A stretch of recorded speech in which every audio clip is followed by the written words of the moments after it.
119편을 묵상하면서 시작하고자 합니다. 시편 119편은 시편 가운데 가장 긴 시로 알려져 있습니다.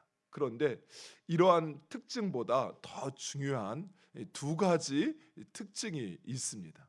그 첫 번째는 이 시편 119편은 히브리어 알파벳 그 순서에 따라 각 행의 첫 머리를 시작한다는 것입니다.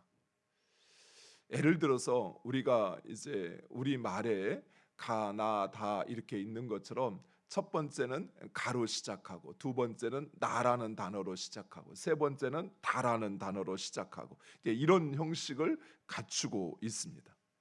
즉 히브리어 알파벳은 총 22개인데 이 22개가 각각 8개의 행으로 구성되어 있습니다. 즉 오늘 우리가 읽은 119편 1절에서 8절까지는 히브리어 첫 번째 글자인 알렙으로 시작합니다. 모든 구절이.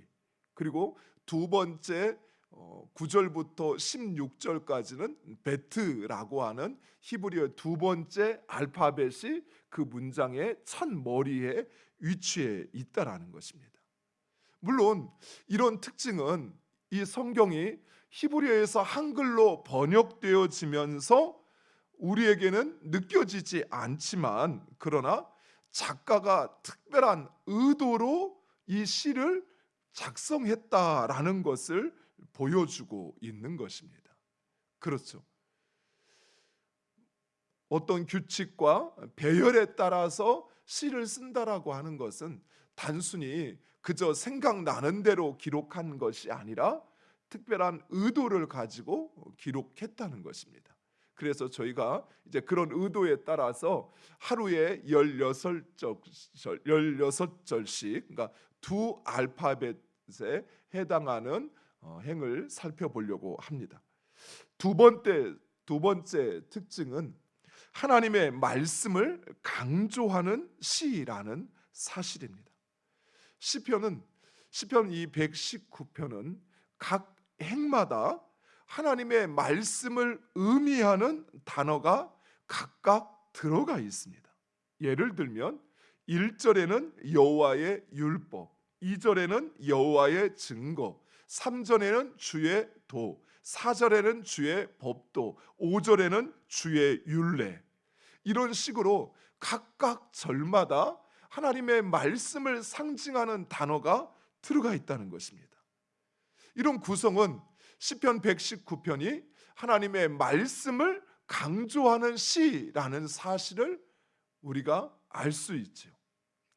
이런 두 가지 사실을 바탕으로 시편 119편은 작가가 단순히 자신의 감정이나 직관을 표현하는 것이 아니라 특별한 의도를 가지고 이 시를 기록하였다는 것을 보여주고 알려주는 것입니다.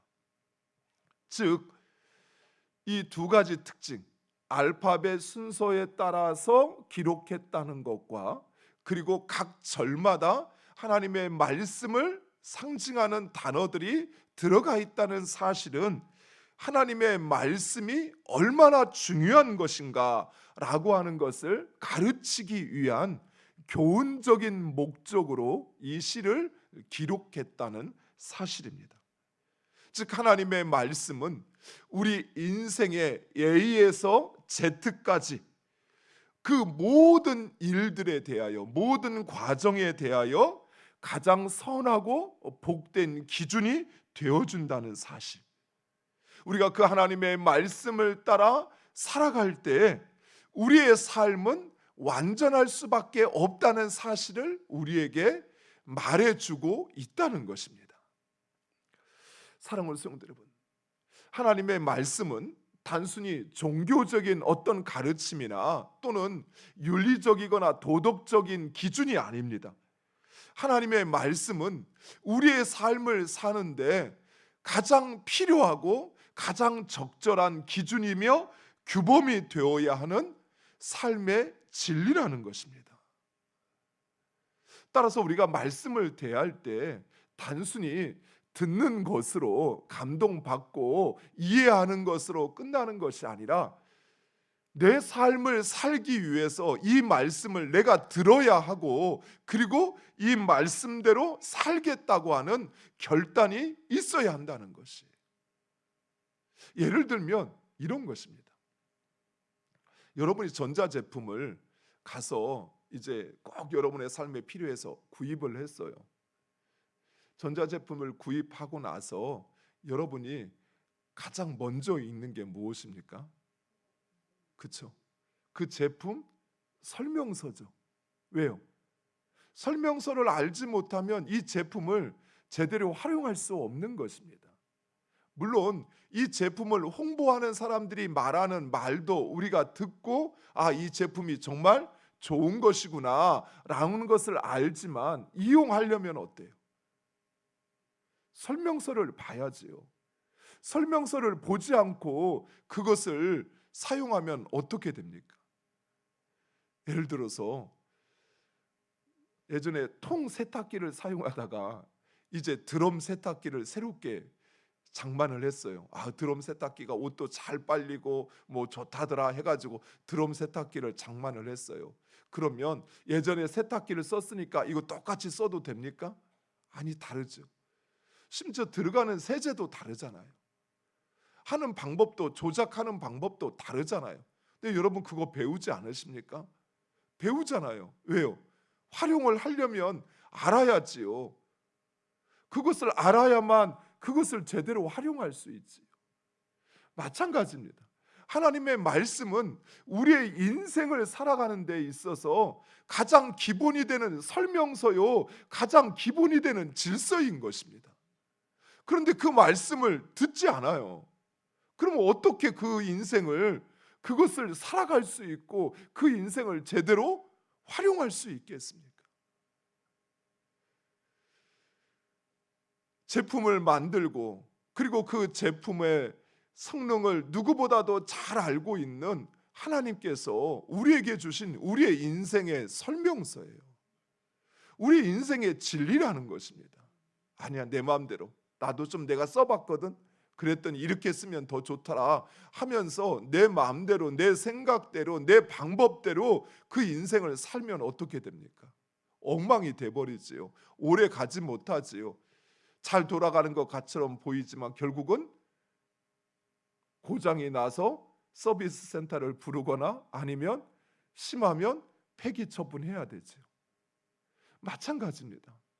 사랑하는 성도 여러분, 말씀을 대할 때 우리가 이것을 꼭 배워야 한다는, 내가 이걸 지키기 위해서는, 내 인생을 제대로 살기 위해서는 내가 알아야 한다는, 그리고 내가 이 말씀대로 살겠다는, 이 말씀대로 내가 운용하겠다는 그런 열망과 결단이 있어야 한다는 것이에요.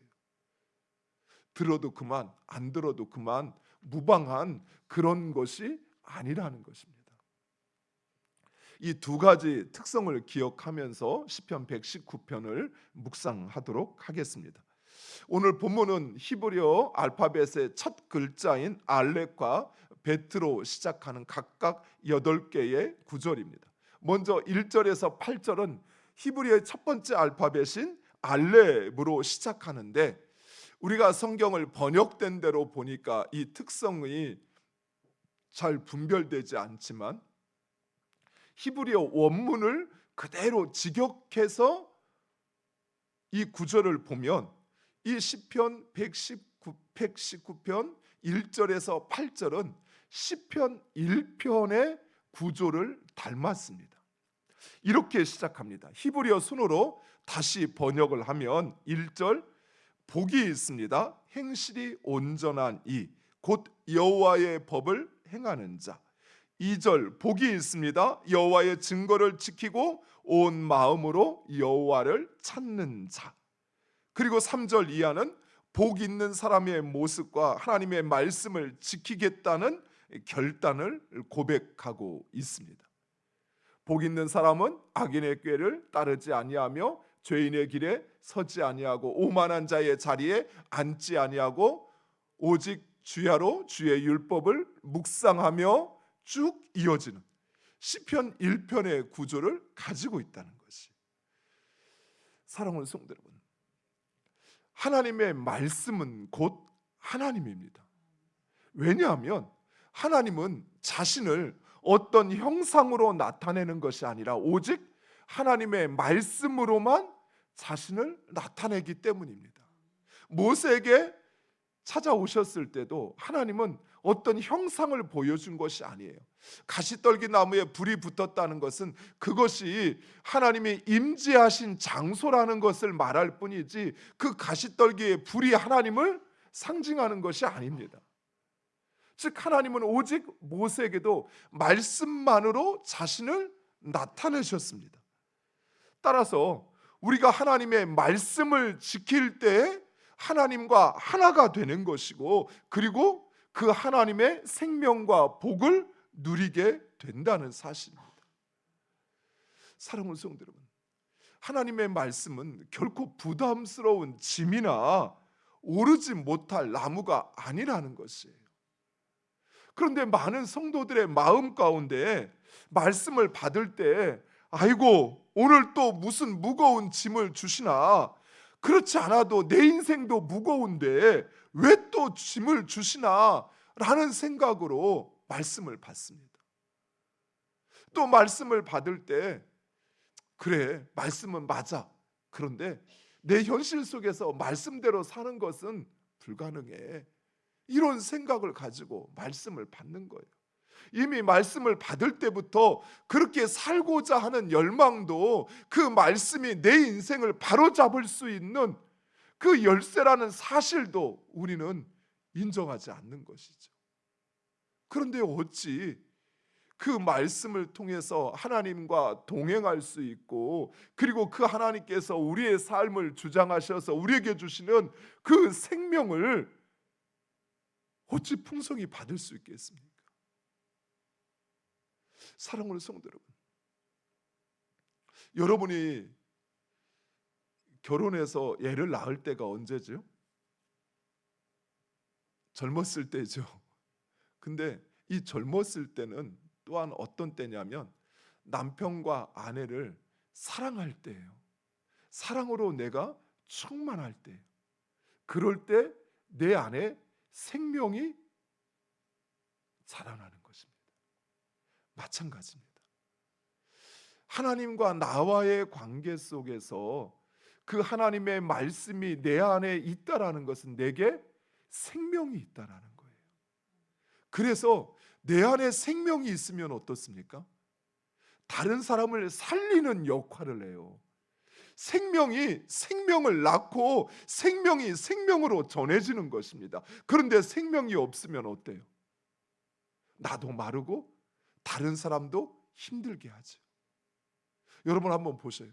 여러분의 인생이 다른 사람을 살리는 인생인지, 다른 사람을 정말 기쁘게 하는 인생인지, 여러분이 누군가를 만났을 때, 누군가와 함께 할 때, 누군가와 어떤 일을 행할 때 여러분 안에 있는 생명이 그에게 생명으로 전해지는지, 일거리가 전해지는 것이 아니라 생명이 전해지는지. 근데 내 안에 생명이 없어요. 내 안에 마치 뼈만 남고 마른 장작과 같이 그렇게 생명 없이 메말라 가는데, 그런데 내가 어떻게 생명을 누구에게 전할 수 있겠습니까?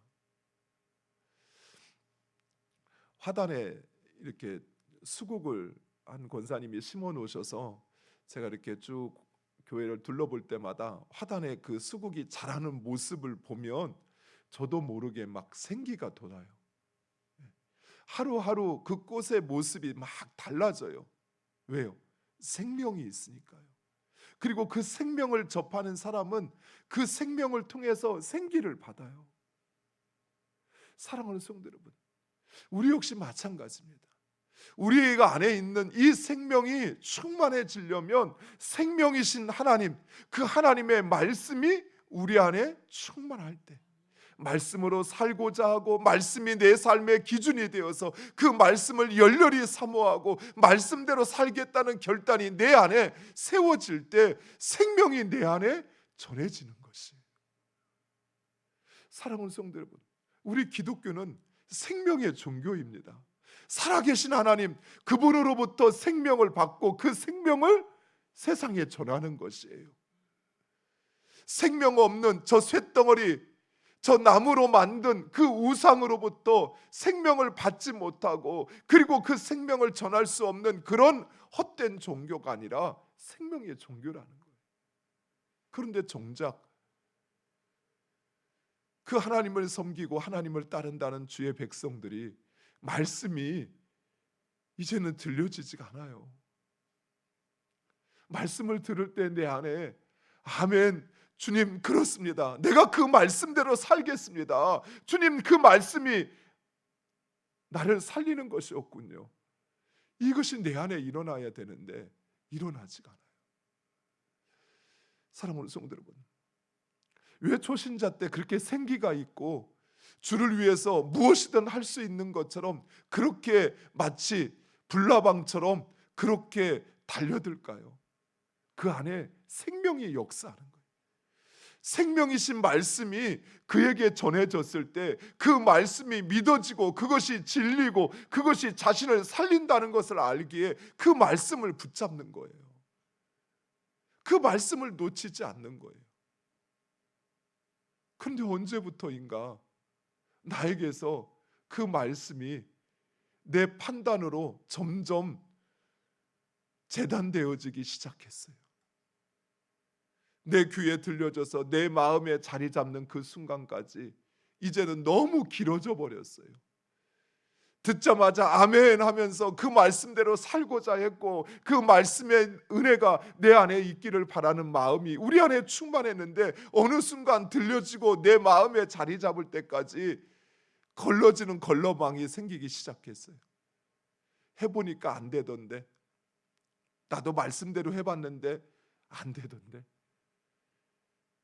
꼭 말씀이 그렇게 능력 있는 것만은 아니던데, 이런 걸음망들이 그 말씀을 다 걸러버리고 결국 내 마음에 앉는 것은 생명을 잃어버린 껍데기만 결국 그 마음에 자리 잡는 거예요. 사랑하는 성도 여러분, 말씀에 대하여 무겁다라고 느껴지고 오르지 못할 나무라고 생각되어지는 것에 대해서 우리는 경계해야만 합니다. 왜냐하면 실제로 이스라엘 백성들이 하나님의 말씀에 대하여 이런 태도를 가졌다가 결국 멸망하고 말았다는 사실이에요. 주님이 말씀하실 때 그 말씀에 감격하고 말씀대로 살겠습니다, 내가 주의 백성이 되겠습니다, 그렇게 결단할 때 그들은 가나안 땅을 정복했다면, 그러나 이제 말씀이 무거워지기 시작했어요. 내가 알아서 하려니까 하나님 말씀하지 않으셔도 돼요. 나도 다 알고 있어요. 내 인생 사는 거 어떻게 해야 되는지 이제 나도 다 봤어요. 아니, 나를 위해서 더 좋은 이야기도 많이 해주시는데 이제 안 들어도 괜찮아요. 그렇게 그 마음이 완악하여지고 강팍하여지는 순간 이스라엘 백성들은 결국은 멸망했습니다. 사랑하는 성도 여러분, 말씀이 들려지지 않고 말씀이 내 마음에 심겨지지 않는다면 여러분 심각하게 생각하셔야 돼요. 이미 지금 하나님의 도끼가 나무에 놓여져 있습니다.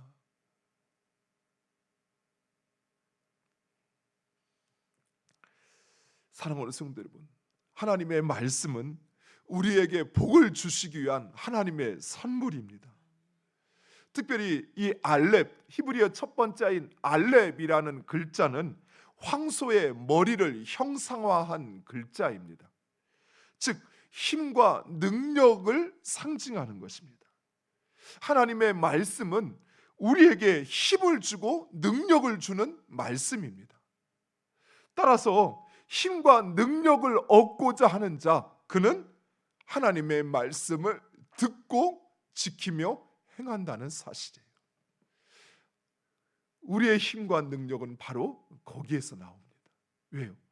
하나님의 말씀이 하나님의 힘과 능력이기에, 그래서 그 말씀을 지키고 행하는 자들이 하나님의 힘과 능력을 얻게 된다는 사실입니다. 이어서 베드로 시작하는 8개의 구절은 주님의 말씀에 대한 이 시인의 다짐과 그리고 그 말씀이 어떠한지라고 하는 것을 자랑하고 선포하겠다는 다짐을 고백하고 있습니다. 먼저 시인은 청년의 때에 하나님의 말씀의 권위를 인정합니다. 근데 여러분, 청년의 때가 언제입니까? 자기 자신에 대한 확신이, 자기 자신에 대한 자신감이 가장 강할 때이죠. 다른 사람의 말이 잘 안 들려요, 청년의 때. 왜요? 내가 뭐든지 할 수 있다고 생각하니까. 내가 노력하면 뭐든지 가능하다고 생각하니까. 그런데 시인은 이런 청년의 때에 하나님의 말씀의 권위를 인정하고 전심으로 따르겠다는 것입니다. 잠시 따르는 것이 아니라 주의 말씀을 내가 떠나지 않겠다라고 고백하고 있습니다. 왜요? 그 말씀이 하나님의 힘과 능력이라는 사실을 깨닫고 확신했기 때문에 그렇습니다. 사랑하는 성도 여러분, 오히려 내 인생에 대하여 내가 자신감이 있고 또 내 인생에 대하여 내가 어떻게 해야 될지 안다고 생각할 때 오히려 그때가 우리는 주의 말씀에 귀를 기울여야 할 때입니다. 그래서 시인은 주의 말씀을 가르쳐 달라라고 간구합니다. 왜냐하면 주의 말씀을 내가 지키면 지킬수록 하나님을 더 깊이 알게 되고 하나님의 능력을 경험하게 되고 그리고 하나님이 주시는 그 복을 누리기 때문입니다. 사랑하는 성도 여러분, 말씀에는 이런 힘과 능력이 있어요. 말씀은 하나님 그 자체입니다. 말씀이 곧 하나님이세요. 왜요? 하나님은 말씀을 통해서 자신을 나타내기 때문에 그렇습니다. 그래서 우리가 말씀을 듣고 깨닫고 확신하면 하나님을 더 알게 되는 것이에요. 그리고 그 하나님의 능력을 내 삶에 경험하게 되는 것입니다. 세상을 사는데 퍽퍽하지요. 힘이 들지요. 내 계획대로 되어지지 않지요. 또 앞날을 보면 불안하고 두렵지요. 도대체 어떻게 살까? 그러나 우리가 그 어려움과 두려움 가운데 오직 하나님, 그 하나님의 말씀을 듣고 지켜 행한다면 하나님의 능력으로 행하게 됨을 믿으시기 바랍니다. 그리고 하나님께서 우리에게 약속하신 그 모든 복을 누리게 된다는 사실입니다. 그래서 마지막으로 시인은 내가 주의 말씀을 늘 읊조리며 말씀이 이끄는 대로 따라가며 주의 말씀을 잊지 않겠다, 망각하지 않겠다 다짐합니다. 사랑하는 성도 여러분, 하나님의 말씀을 순종하는 것, 그것은 살아계신 하나님과 동행하는 것입니다. 이 땅을 창조하시고 주관하신 하나님, 전지전능하신 하나님, 그 하나님과 동행한다는 것, 그것은 우리 인생을 사는 가장 지혜롭고 복된 길입니다. 그 길 가는 여러분 되시기를 간절히 축원드립니다. 기도하겠습니다. 아버지 하나님, 감사합니다.